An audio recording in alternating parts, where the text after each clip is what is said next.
मेरा नाम फूलन देवी है, बैंडिट क्वीन के नाम से जानती है। और हमें पता नहीं था कि इतना संघर्ष करने के बाद हम जिंदा रहेंगे और आज आप सबके बीच में भी पहुंचेंगे, इतना मान सम्मान भी हम पाएंगे, ये हमने कभी नहीं सोचा था। 4 साल हम जंगल में भटके। आपको पता होगा कि हमारे हिंदुस्तान में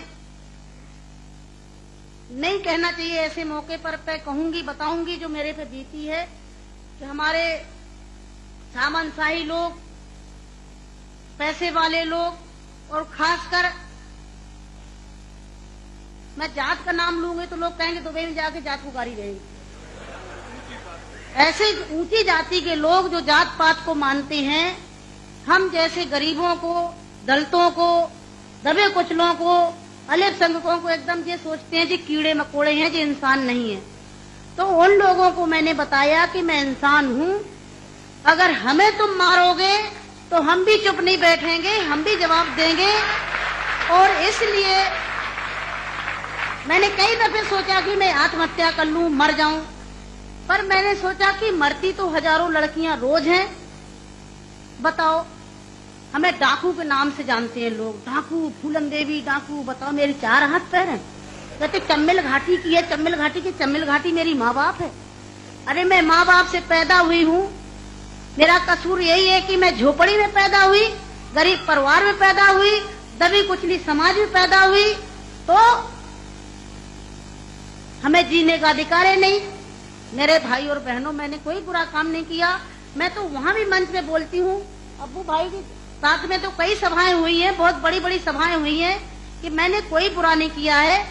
आपने सुना होगा, सुना का आप तो वहीं के सब रहने वाले हैं, कुछ हमारे भाई हैं यहाँ के, है कि एक सीता के कारण इतने बड़े जो रावण का आज तक पुतला फूंकते हैं, उसका यही कसूर था कि खाली एक औरत को उठा ले गया तो आज तक पुतला फूंकते हैं। मैंने क्या बुरा किया? मेरे साथ भी ऐसे रावणों ने अत्याचार किया, मैंने उन रावणों को जवाब दिया। फूलन देवी वो डाकू है, डाकू है। अरे वो तो माननीय मुलायम सिंह जी की देन है, नहीं नाम लेना चाहिए, जो आज हम समाज के अंदर खड़े हैं। और नहीं तो इतनी बड़ी साजिश रची थी, हमने कोई बुरा काम नहीं किया। जिन्होंने हमें सताया, हमें समाज में रहने लायक नहीं रखा, तो गुस्सा में इंसान अच्छा काम नहीं करता, गुस्सा में गलत ही करता है।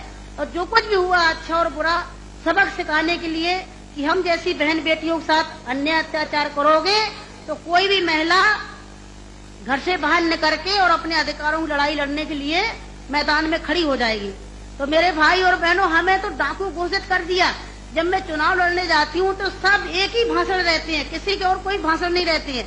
बताओ, मैं डाकू दिखाई देती हूँ? क्या होता डाकू है? तुमने हमें सताया, हमें लूटा पीटा। डाकू तो वो बेईमान जो हम जैसी महिलाओं को लूटते पीटते हैं। तो मेरे भाई और बहनों, 4 साल में जंगल में भटकी, 11 साल में जेल में रही, और जेल में भी हमें पागलों के साथ रखा गया था।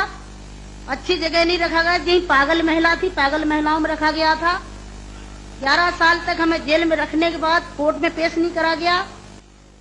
और जब जेल से छोड़े गए तो बहुत बड़ा हमारे हिंदुस्तान में तूफान आया। इतनी बड़ी डाकू को छोड़ दिया गया, बहुत बड़ा अन्याय हुआ।